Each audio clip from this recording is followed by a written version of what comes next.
Thank you for tuning in to the D6 Podcast. This is the family ministry podcast that helps you connect church and home. Over the next 3 weeks, we will be hosting a special series of podcasts centered on reopening the church. Whether you have already begun going back to your church buildings or are making plans to do so soon, we believe these leading voices in family ministry have plenty of good information to share with you. So tune in over the next few weeks to learn what steps they're taking.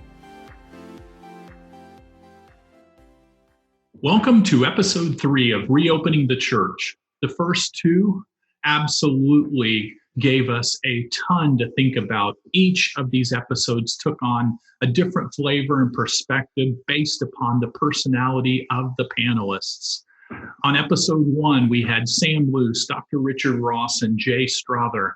They really began to unpack the practicality and step deeply into the areas that we need to most think about.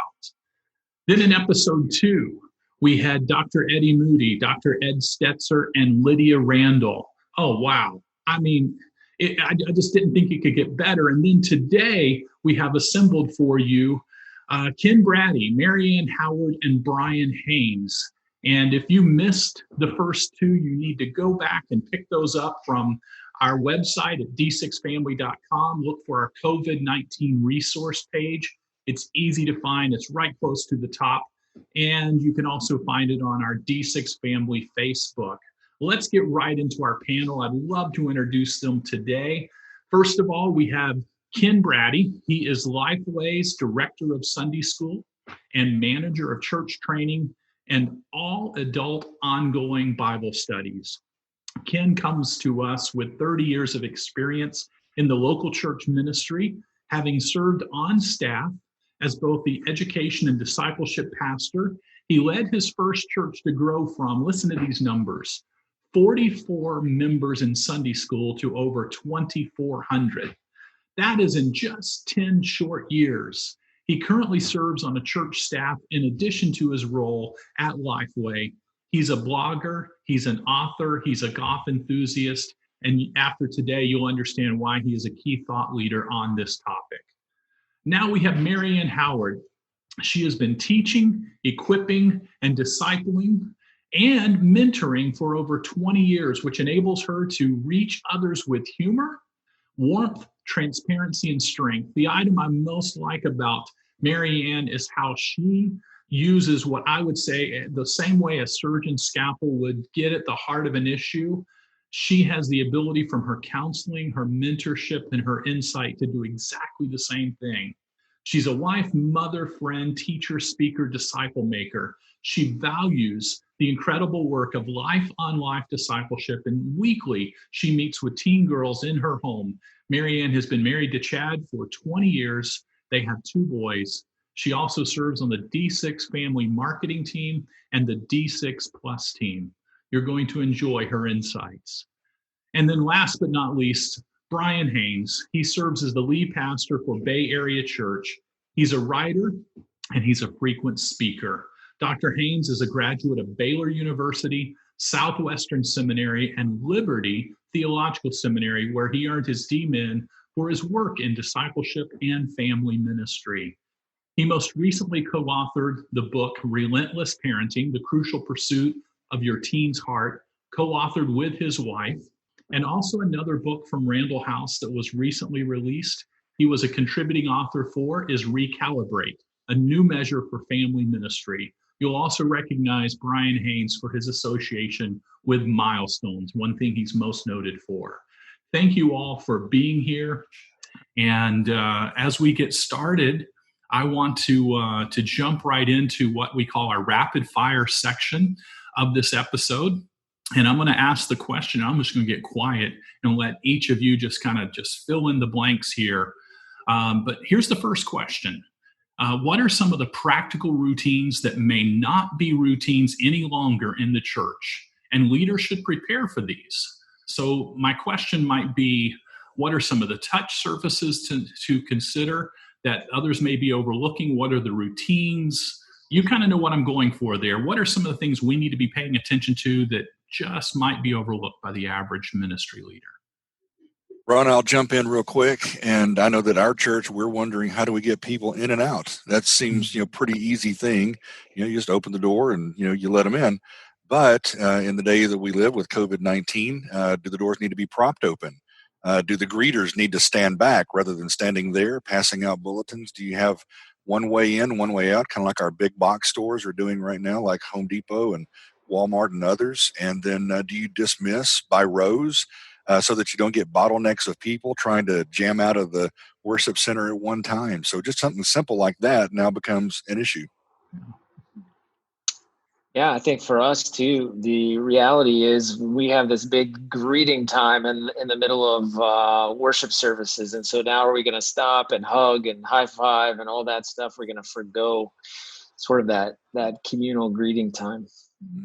I think also the ordinances and the way that you celebrate baptism and the way that we're celebrating communion need to be thought through as well. There's no social distancing with baptism.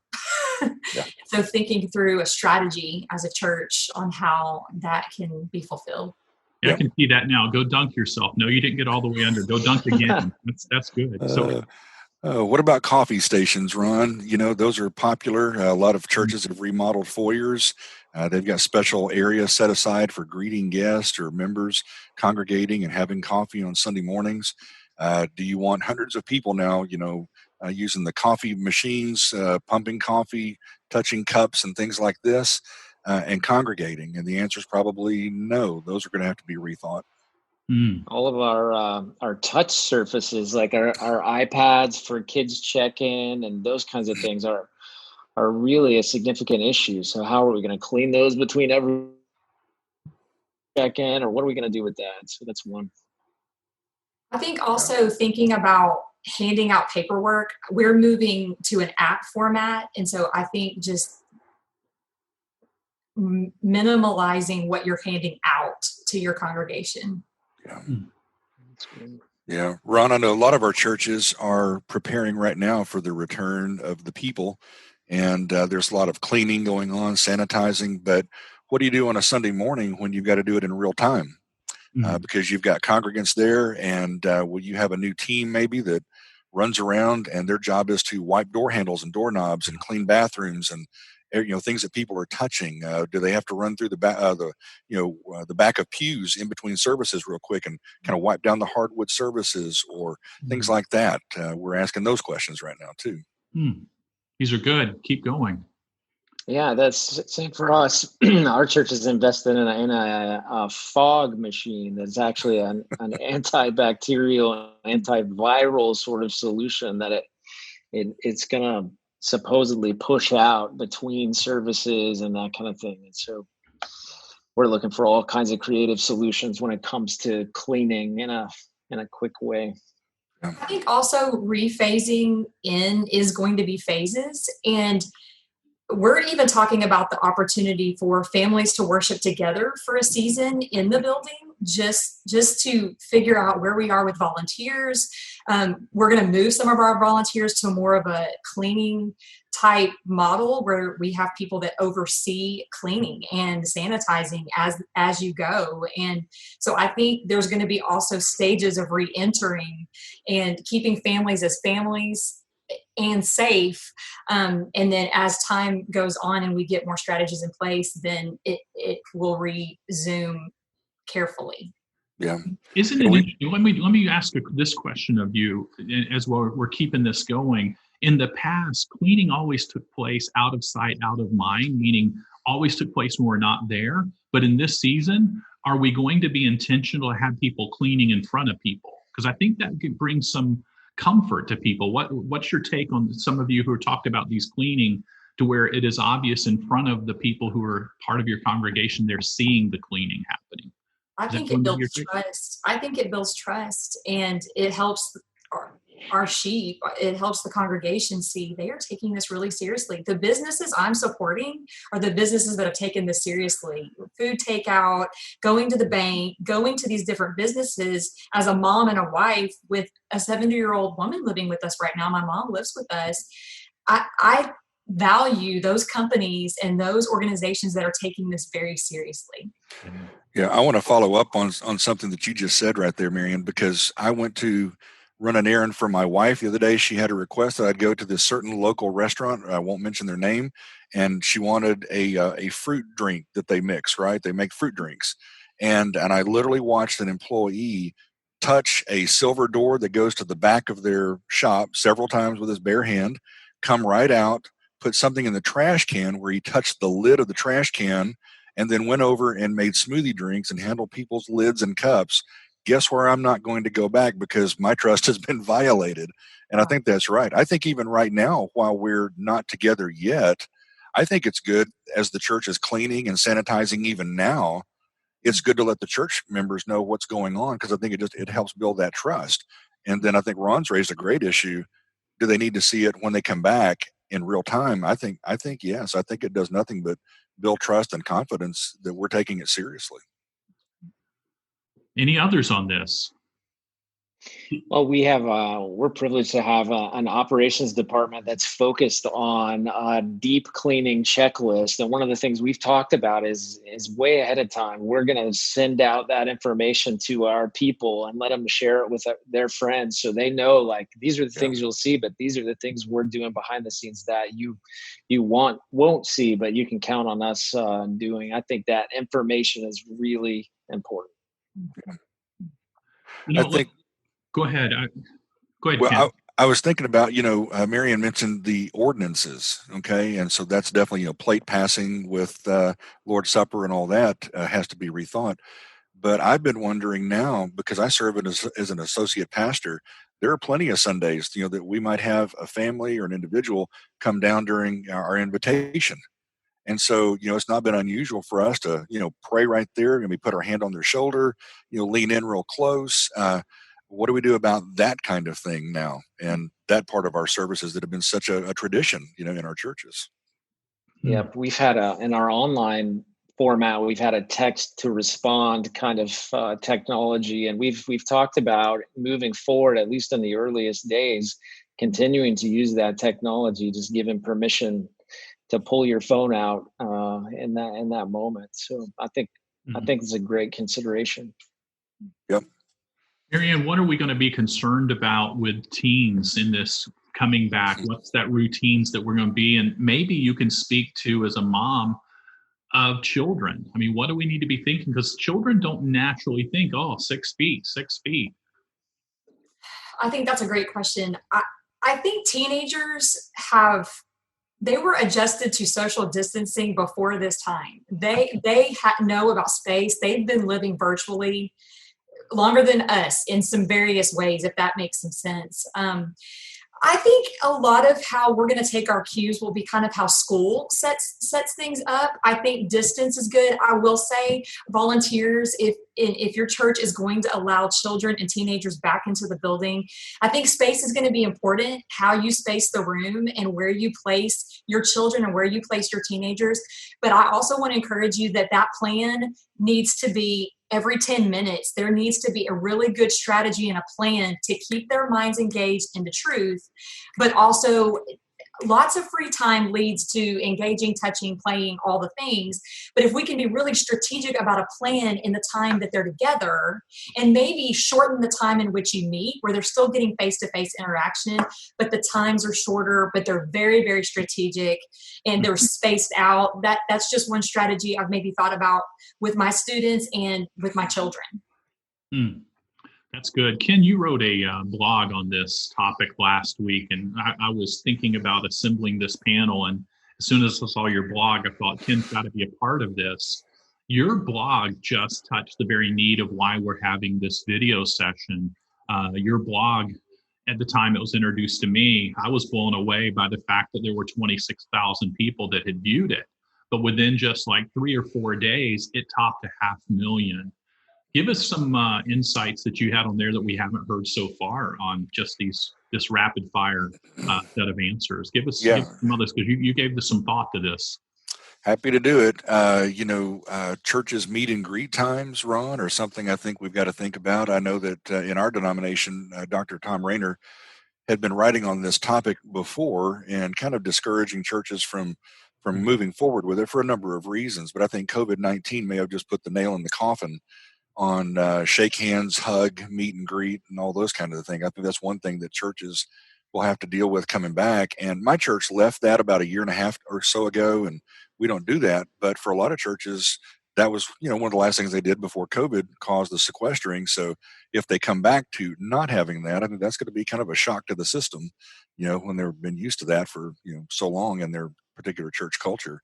I think another thing we got to worry about, at least my church does, is what do you do about larger Sunday school classrooms and classes, filled with people? If we're going to physically distance ourselves, I honestly need to go through and I need to split every class I've got, because some of our preschool rooms, they've got 8 or 10 kids in them. I've got several adult rooms that are filled to capacity. There's no way that they can spread out. But I don't have extra room. I'm already running 2 Sunday school hours. So now what? Do I have to go to a third hour to make that happen? And I'm not sure what we're going to do just yet. We're having a big meeting this weekend about that. So that's something, that we've got to figure out.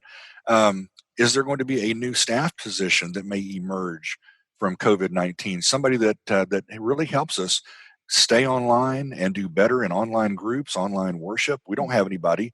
We've been doing it ourselves, calling on some church volunteers.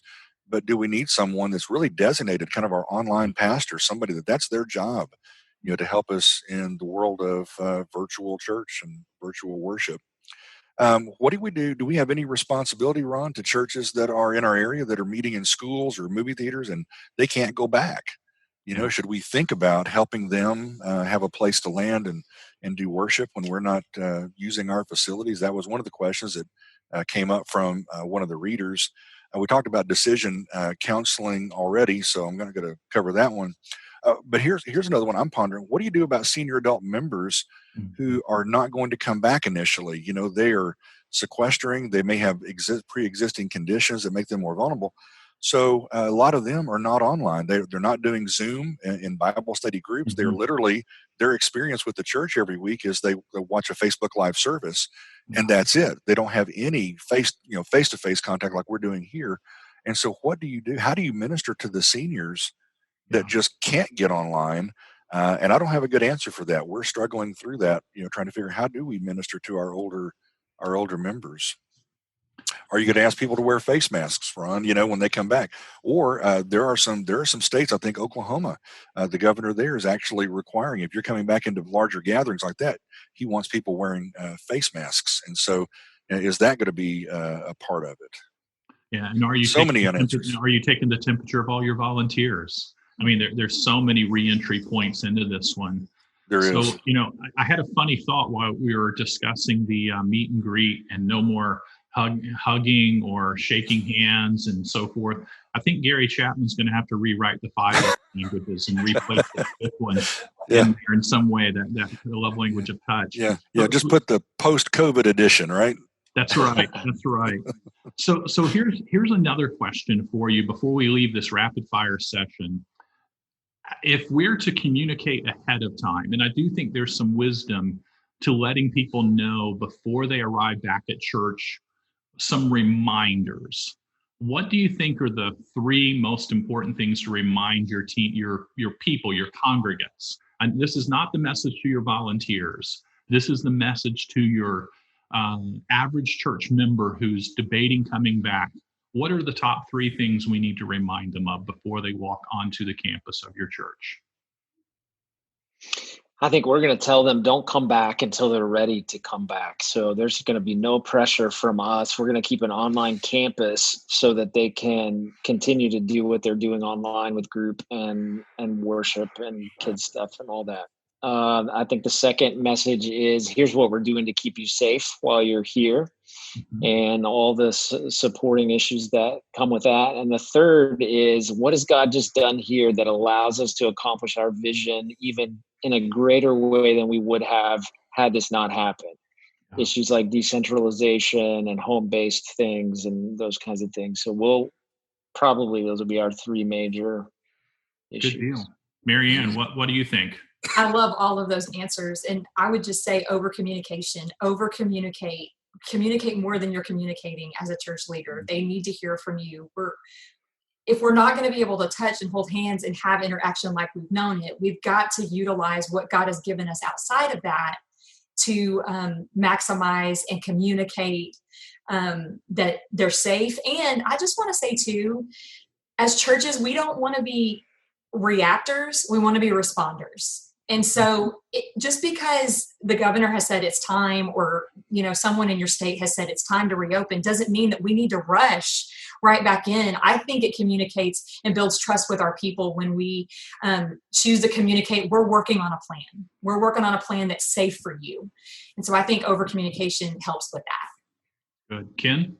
Yeah, I love everything that Brian and Marianne have said. I could echo those things. I want to tell my people as they come back, it's not going to be the same as they remembered. That ship sailed, and COVID-19 has changed some things, at least in the short term. So don't expect to come back. And I know our church has a 30-minute gap between services and Sunday school because our church has a tradition of fellowshipping in the fellowship hall. Hundreds of folks will sit down at tables and have coffee and visit, and that's a wonderful thing.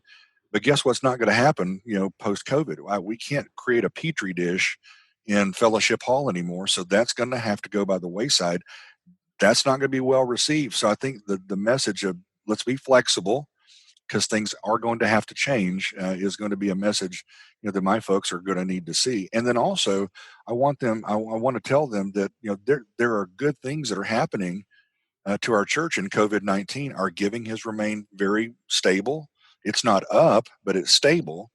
And we're reaching people. We have people worshiping with us online we've never met before and seen before.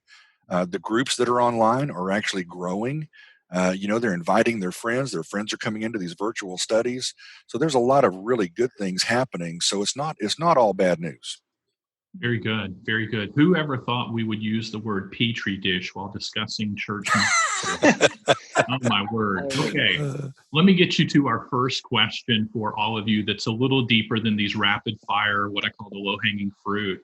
And some of you have actually already alluded to touching on this one. But here's my first question I want to ask in every episode. What are the God moments that any crisis teaches us, specifically COVID-19, that we should never forget and continue to implement while moving forward? What are those God moments?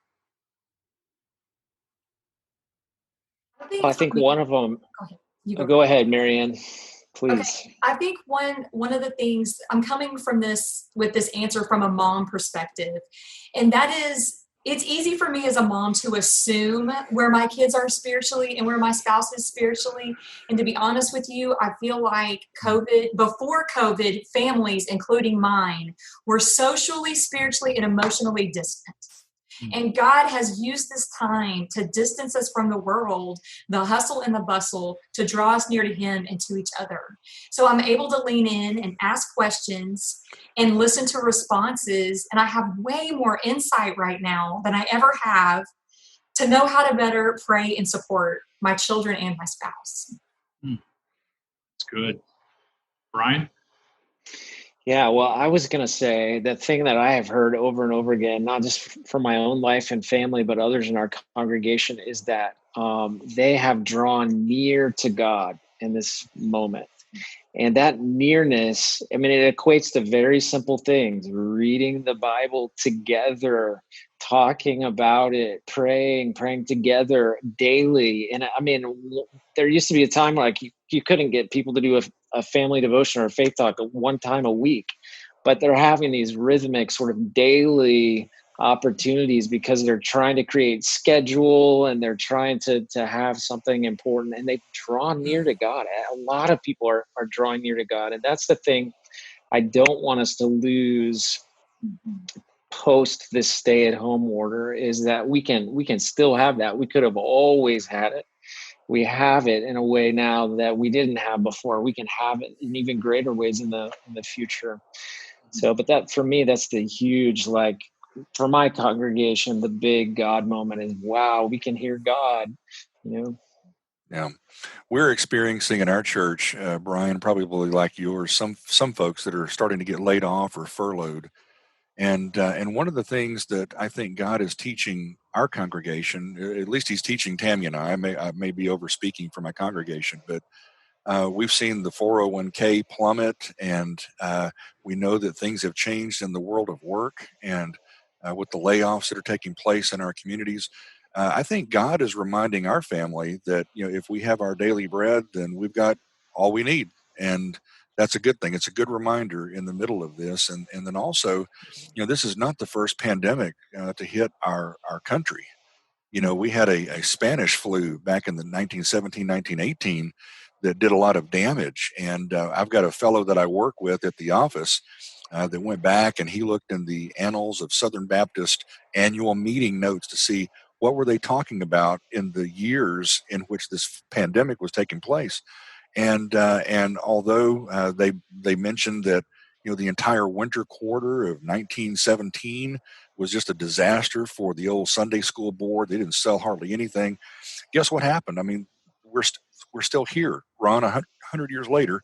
It's just been renamed, but we made it through. The country made it through. We were resilient. God brought us through it then. And it feels like as history repeats itself, we can expect God to probably bring us through yet again, but maybe even in some stronger ways than ever before. So, not being afraid of the future because, he's the author of it. And we've been through it before as a country. That's awesome. Okay, let me get into the specific questions. Brian, this first one's for you.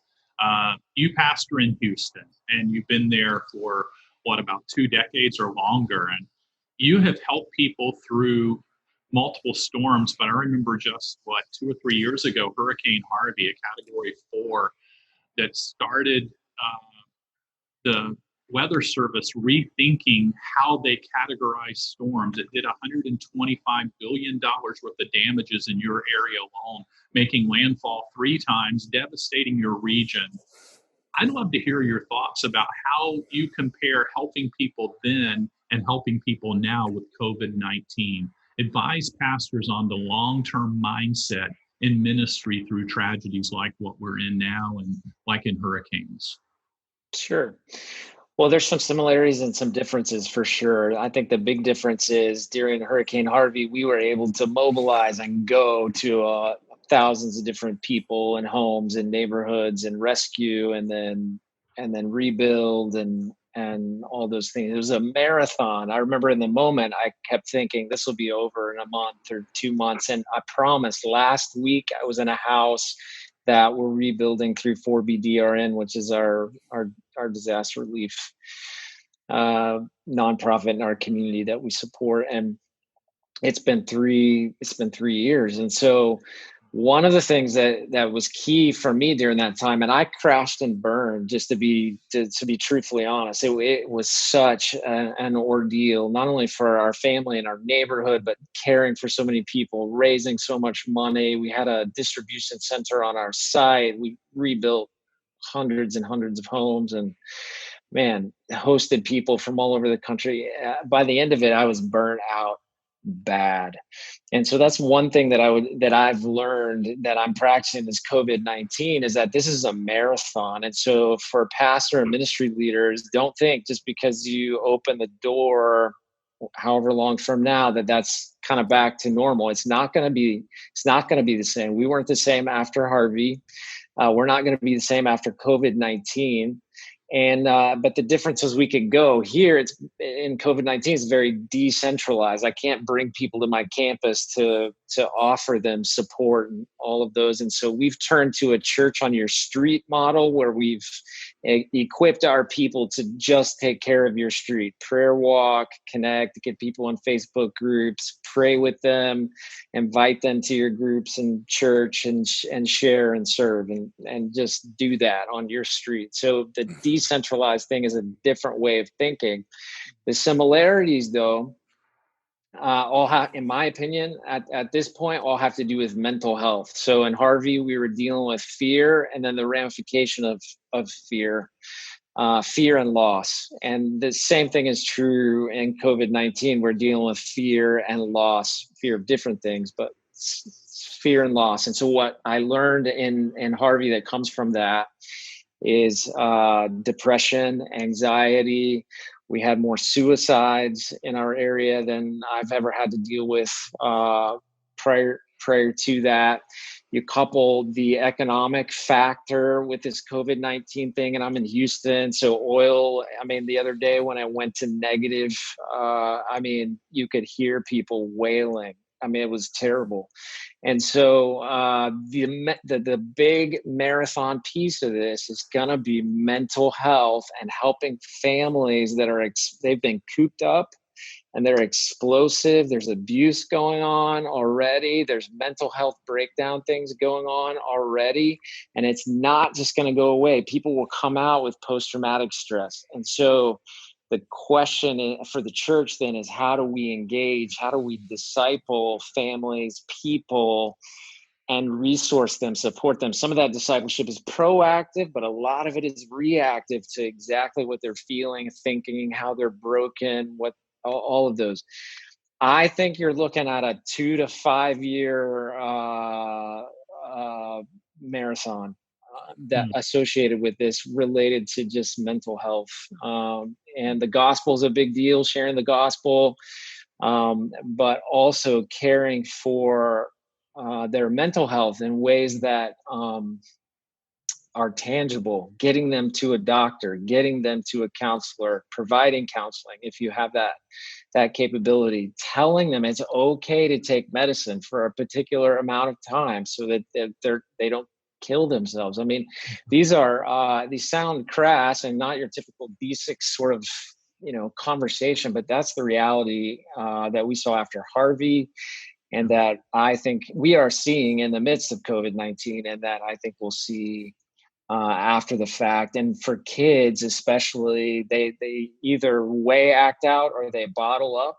And sometimes the quiet ones are the ones that you need to pay most attention to. So it's, to me, that's what we have to think about. That's the underlying invisible issue where, when we stop thinking about the practical, tactical, it is the spiritual, emotional that is a really big deal moving forward.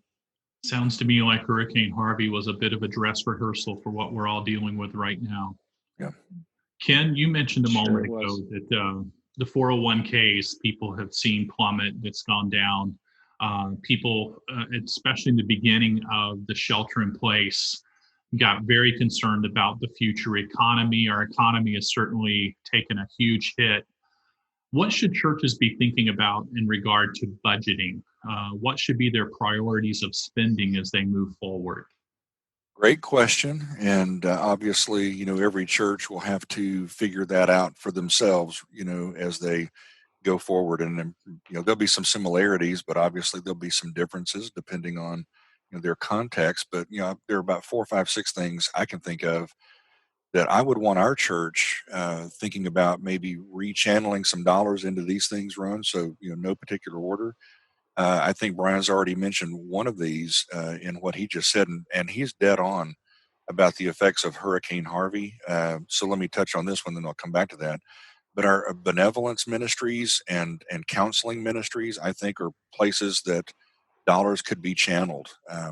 I think that we will see people in our communities, maybe even our churches, that have long-term financial struggles because of these things.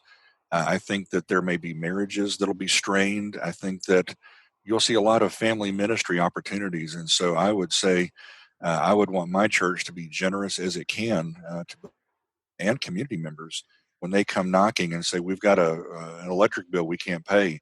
We don't go to church here, but can you help us? And to be as generous as possible in these days, because there could be needs. So I would love to see dollars channeled at. Brian mentioned the disaster that took place when Harvey came through, and the pastors in that area, because I had a friend that was on staff down there when that happened. Brian, he was in the Houston area, and he says that around 90% of church staff that were on staff when it hit were not on staff 2 years later, because the strain, the spiritual, the emotional, the physical strain of trying to serve congregations and members. So there may need to be some dollars set aside for pastoral care of our own pastors, because this is going to be a time of heightened ministry, and it's going to be layered on top of their already, strenuous work. I think number 3 or so on my list would be technology.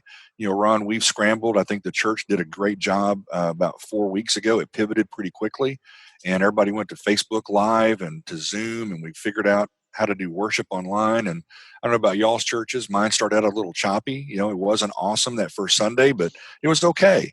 And the second Sunday, we learned and we were better. And so now we're kind of in a groove. But now we're asking questions like this. Since we are reaching new people online, don't we want to stay online? And if we are going to stay online, don't we need some new equipment to do that? So we're already talking about cameras and other things, editing equipment that we can use to make ourselves, be better online when a guest comes through. So there may need to be some dollars set aside for equipment and whatnot. And then also, I think training. We learned that one of the things that happened post Spanish flu is that there was a renewed interest in groups, and groups grew in the early 1920s. But also the other caveat is that training also grew, because you had new leaders coming on board to man these new classrooms and be teachers and pastor shepherds in their groups. And so it could be that the church today could ramp up what it has done to train, because now training is not going to just be how to teach a Bible study, but it's going to be how to care for people, how to shepherd your group.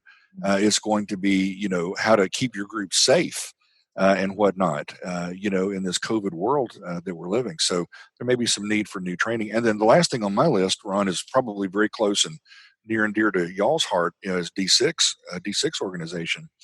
And that is, we've had this wonderful swing of a pendulum where families used to bring their kids to church, almost like dry cleaning, and say, here, fix my kid. I'll be back and I'll pick them up in a couple of days or, a couple of hours. And they want their kid coming back all pressed and nice, from a student group meeting or a kid's Sunday school. And what I think we're learning here in the midst of COVID-19 is that parents are rediscovering, or maybe discovering for the first time, Ron, that they can actually be spiritual leaders in their home, that dads can be priests and, shepherd their families and do it kind of the Old Testament style, and whether that's a dad leading or a single mom leading, parents are discovering that they can do that. I didn't grow up in a home like that. I didn't have parents that led spiritually. We went to church and they said, here, church, teach my kid.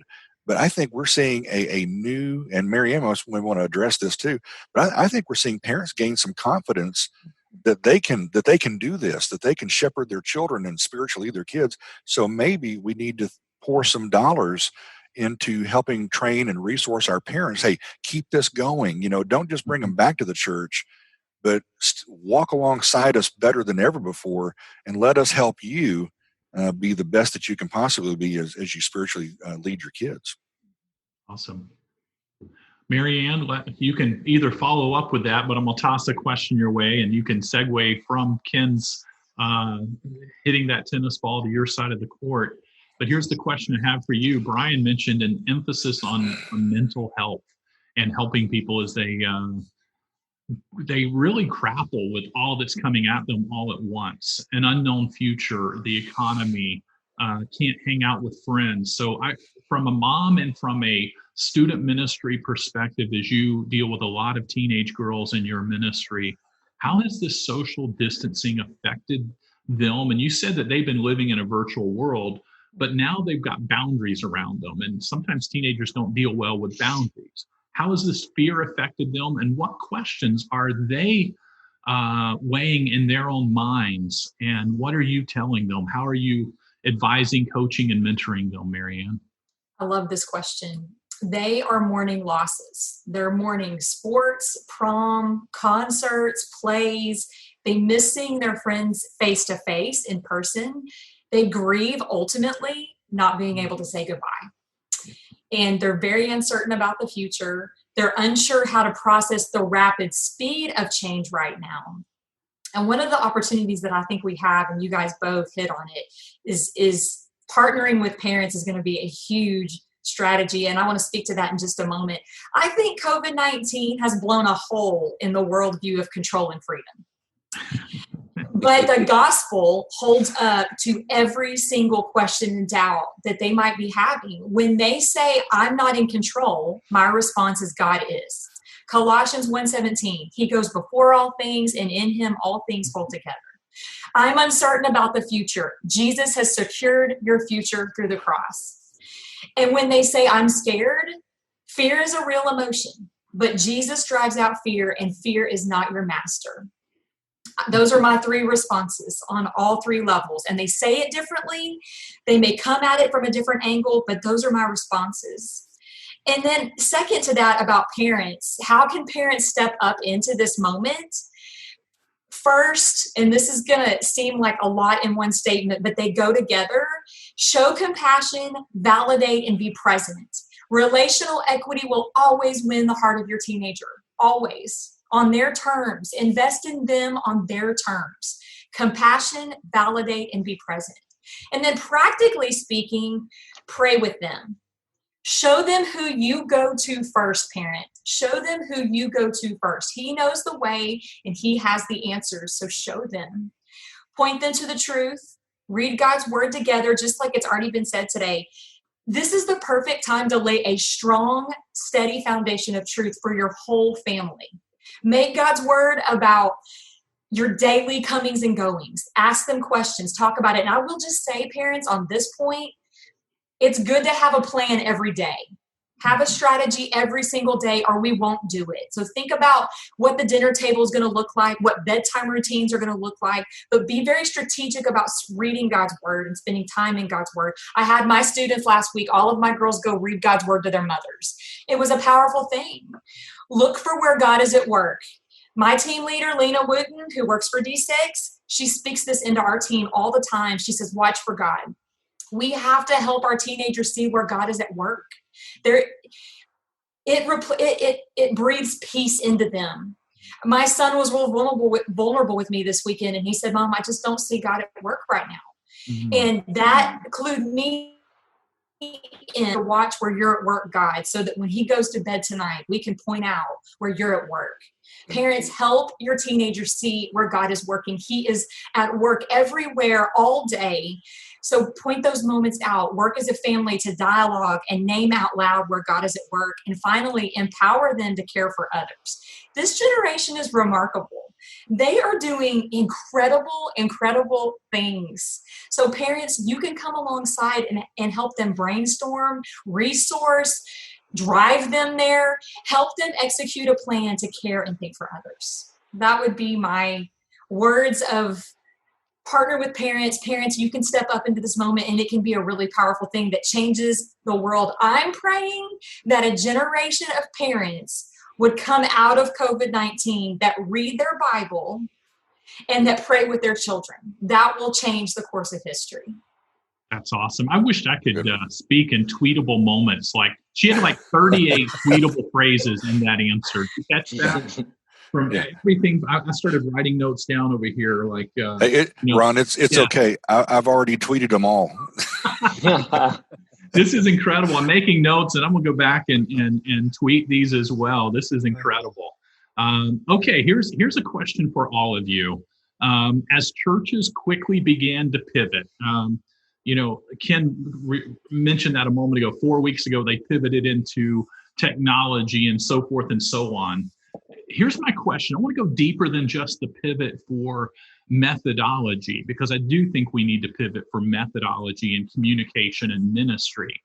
Some of these pastor and leaders, the motivation of surviving versus the ability to help others survive. I hope you understand my question here. What is behind the motivation? Have some of our pastors navigated the difference and here's my question. Have some of them navigated into the emphasis on preaching versus the emphasis on pastoring? And what does that mean? And what do we need as we move forward? Because we've all agreed this is going to be a marathon to get out of this.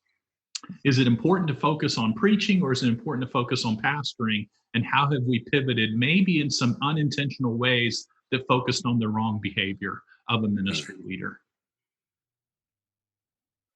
All right, Well, great. Sorry. go ahead, Ken. Sorry. Now go ahead, Brian. It's All right. yours. Well, I was just going to say, I think you have to balance both preaching and pastoring. So just at the get go, I would say that. But I will say in my own ministry, I have shortened my preaching.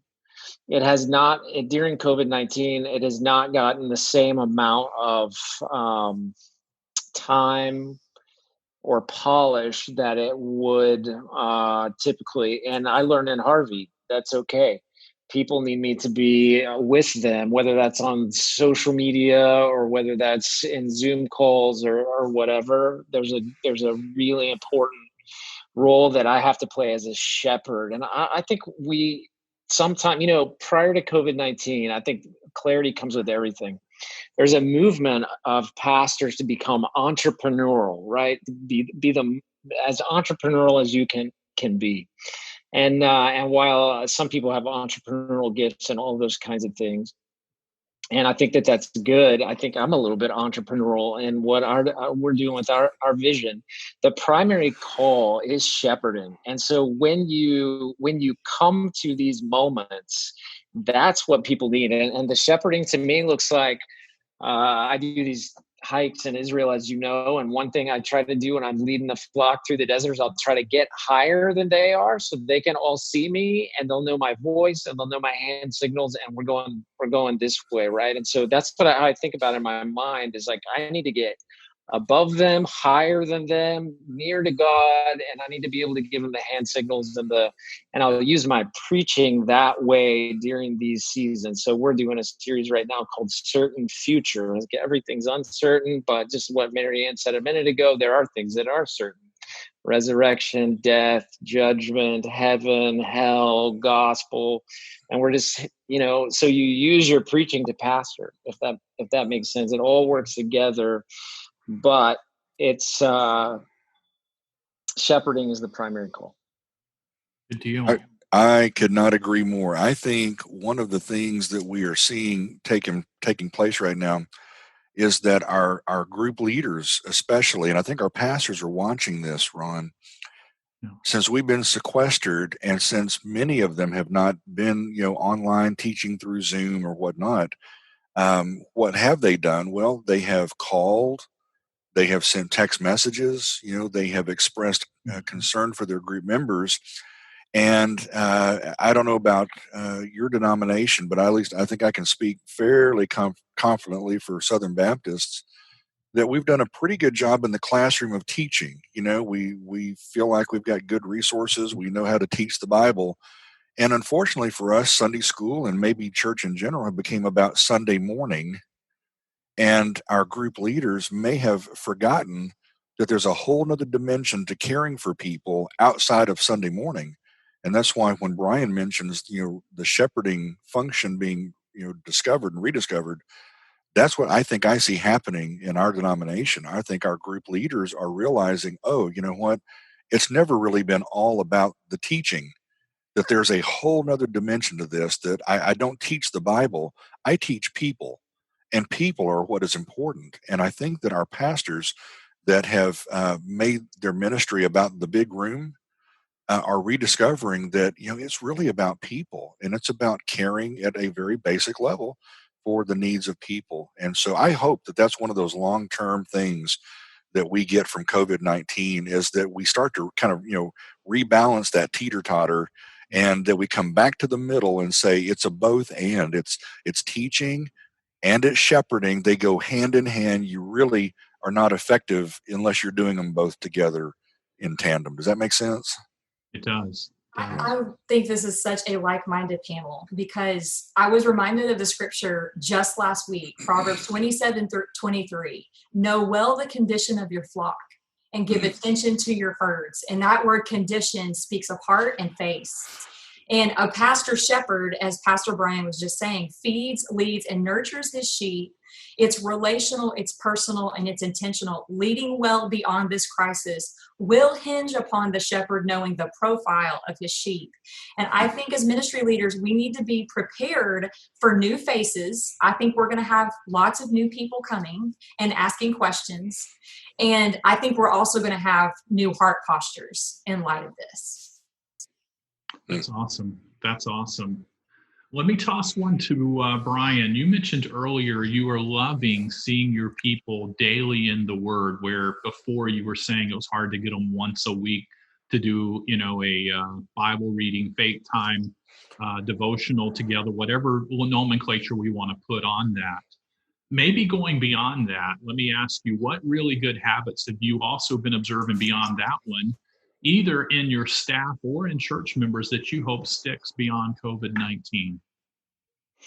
Yeah, I think part of it relates to everything that we're talking about right now. But the shift from program to people. So I always, and I stole what I'm getting ready to say from Rick Warren. I heard it from him, but he said, you need to keep things in order: purposes of God, people, and then programs, and let your programs sort of feed the people and the purposes of God. And we just have this tendency to make Sunday morning that thing, and instead of focusing on the purposes of God. And I think as our teams have focused on the purposes of God, that has trickled down into individual households, so that they've mobilized. They already had a track in place to disciple at home, but they're actually doing it. Partially, they would say it's because we don't have anything competing with our time, so now we can do it, right? But it also mobilizes them for ministry on their streets, because now they start thinking about, we pushed two things. We pushed a Bible reading plan every day at home, and we pushed church on your street. So let's hear from God and let's love people. Love God and love people. And they're very similar. It's just Psalms. We're just reading one Psalm a day, the whole church. And if you're in a house with your family, reading with your family, and then we're taking it to the street as best we can, right? And so that ministry at home that's taking place in the context of home, that hearing from God, and then mobilization into the street. I really hope that sticks, because our desire is to saturate our region with the gospel. We can never do that by bringing everybody to our camp 100 West Main Street. We have to all take our streets. It has to be household by household by household. And so we're tasting it a little bit, and it excites me a lot. And so that's what I hope sticks. Good stuff. Good. Ken, you have pretty much worn your pastoral hat through this entire episode, which I kind of knew you would. And you kind of, would teeter a little bit back over to Baptist history, Lifeway. I want you to kind of put on the entire Lifeway publisher hat for just a moment with this next question. Okay. Lifeway, and in our case, Randall House, we're two complementary publishers that kind of do the same thing out there. We have both, I've observed you guys, we've done it. We've stepped up to make resources available during the severest time of COVID-19, many of which we provided both from your organization and our organization free of charge. Right. But what are our publishers' concerns, you and I, as we look to the future? How important is it for the churches how important is it for them that we, Lifeway and Randall House, are healthy for the future? And what do you have to say about that whole picture?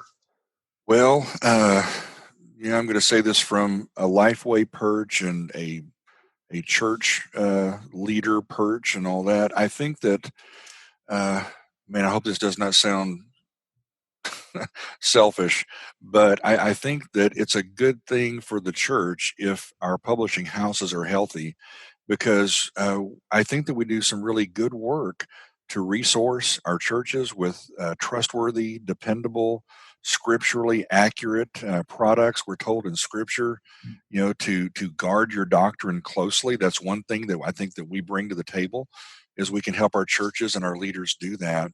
And if we didn't exist, then the church would get by and do fine, but I think they'll do better if we can be there to help and to resource. And a former boss of ours at Lifeway was famous for telling us, he said, now just remember, he said, we exist in a moment in time as Lifeway.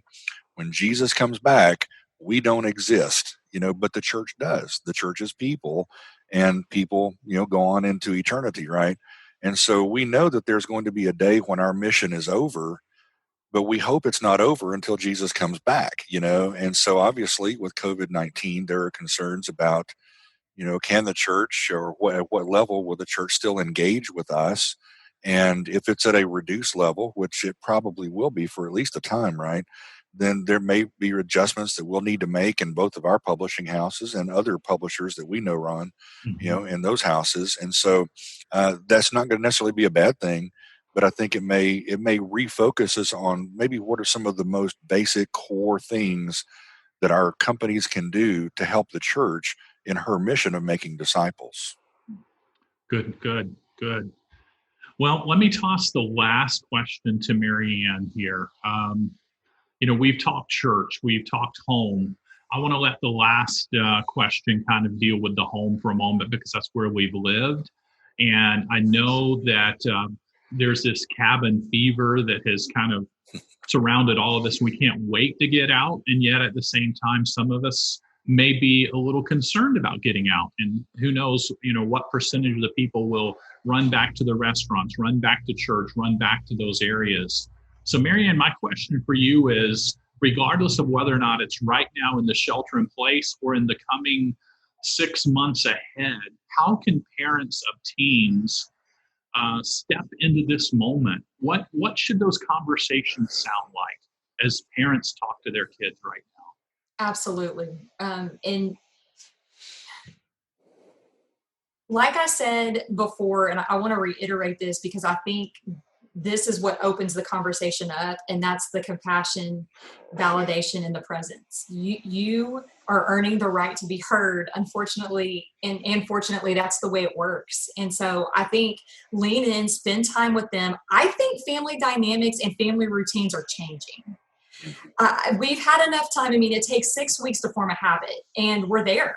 And so I think there are families that have shifted all of what it's shifted everything for me.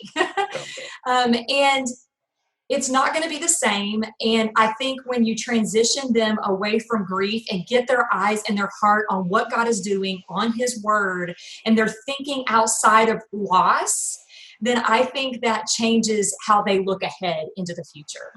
I think students also, I think we're going to have to navigate as parents how we let them go out with their friends and what that looks like. Just like when we sent them in the car for the first time by themselves, that whole economy of trust, parents, is a huge thing to lean into right now.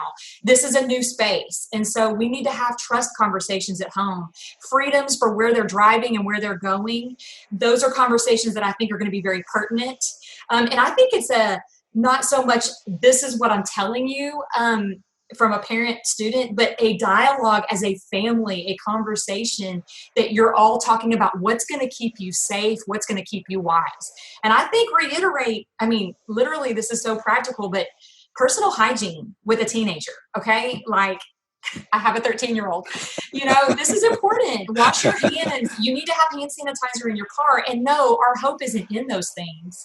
Our hope is in Jesus, but we do need to be wise and just reminding our teenagers to take those steps.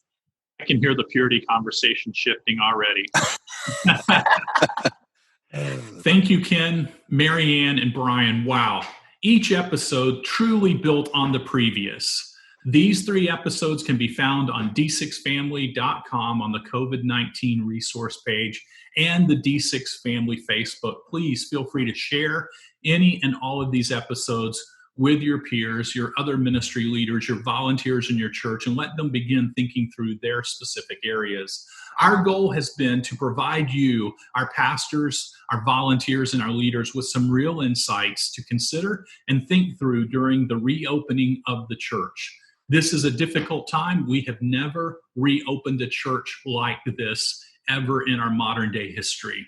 A few years ago, when a mass shooting took place in Dallas, We heard the phrase that has been popularized: when everyone else runs from the danger of gunfire, law enforcement runs into it to protect us. Now, TV commercials, social media are all appropriately praising the doctors, the nurses, the healthcare workers, the EMTs, and the first responders, the truck drivers, the store clerks, all for being there on the front line to care for us. I am now looking you, every pastor, every staff member, every church volunteer in the eye, and I want to say to you, for such a time as this, you have been anointed, you have been called upon to step into this moment. Our Lord has the ability to redeem evil, tragedies, and crisis and turn them for his good. Step into this moment. Preach, teach, but also pastor and shepherd your people. We're praying for you as we reopen the church.